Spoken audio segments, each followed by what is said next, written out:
Le deuxième R, c'est la rotation, comme vous venez de le voir sur la précédente vidéo. Maintenant, je vais vous donner deux exercices qui vont vous permettre de la travailler correctement. Alors, la rotation, ce qu'il faut comprendre, c'est que c'est la rotation du buste. On entend souvent parler de la rotation des épaules. Comme je l'ai expliqué, la rotation des épaules se fait également dans une notion du corps en entier. Les hanches ne peuvent pas ne pas tourner.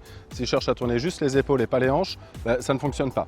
Maintenant, ce qui est sûr, c'est que les épaules tournent toujours un peu plus que les hanches. Comme j'expliquais, lorsque je tourne ici les épaules, on voit que les hanches vont tourner peut-être tourner à 30 degrés, les épaules à 90. Ce sont des valeurs qui sont très variables selon les joueurs. Mais voilà deux exercices qui vont vraiment vous aider pour bien comprendre votre rotation. Vous allez simplement vous positionner dans une position tonique, dynamique, celle qu'on peut retrouver chez les sportifs de n'importe quel sport finalement, que je sois au volleyball, que je sois au foot, ou que je sois même dans un sport dynamique tel que la course. Et bien voilà, la course c'est quelque chose qui me plaît bien. Je regarde devant moi, imaginez que maintenant vous simuliez une course à pied mais en restant sur place. Vous allez vraiment sentir que les pieds sont sollicités et que le haut du corps va fonctionner naturellement. Alors ce n'est pas un exercice qui est si simple à faire, je vous propose simplement de mimer quelqu'un qui court sur place. Et à partir de là, l'avantage de cet exercice, le premier avantage, c'est qu'il va vous permettre de garder un axe de rotation vraiment précis. Lorsque je regarde devant moi, il n'est plus question de bouger la tête à droite à gauche, exactement ce qu'on voit chez beaucoup de golfeurs.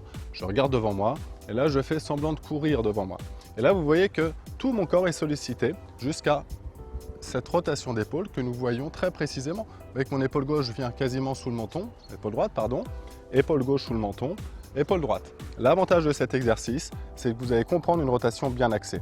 Ce qui est vraiment un challenge important au golf, de ne pas se déplacer. Je regarde devant, je tourne, je regarde. Je tourne, je regarde. Vous voyez que ma rotation est bien axée. Vous pouvez faire cet exercice chez vous, c'est vraiment très efficace. Et ça me permet de bien comprendre la notion de rotation axée et stable. Voilà, imitez ça, faites ça le soir, pourquoi pas chez vous, c'est très efficace. Ça va vous permettre de comprendre.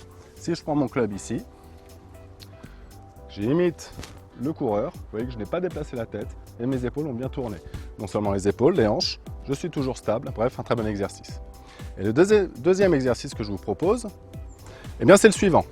Puisque les hanches sont motrices dans un swing de golf, les hanches, on entend souvent dire que c'est le moteur du swing, c'est le centre du swing également, les hanches à l'aller comme au retour, eh bien vous pouvez simplement focaliser votre sensation de rotation sur les hanches. Un exercice très simple pour ça, très simple mais précis, donc travaillez-le. Je me mets en place ici, je regarde devant moi et je cherche simplement à tourner les hanches gauche, droite, gauche, droite. Et vous voyez que j'ai vraiment une mobilité qui se fait dans les hanches. Si la mobilité est correcte dans les hanches, n'ayez pas peur d'imaginer que les épaules suivront correctement.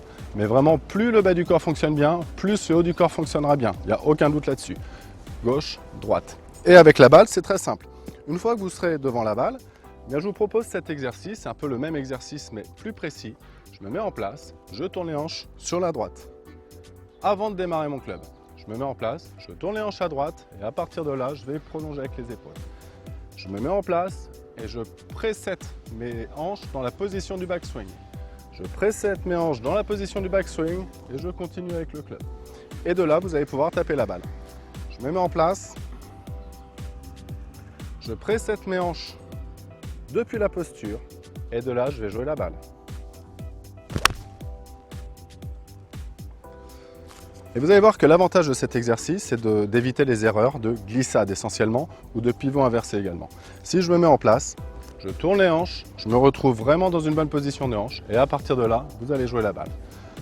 C'est vraiment efficace, deux exercices de rotation qui vont vous permettre de travailler efficacement ce deuxième R, qui est pour moi le deuxième des fondamentaux.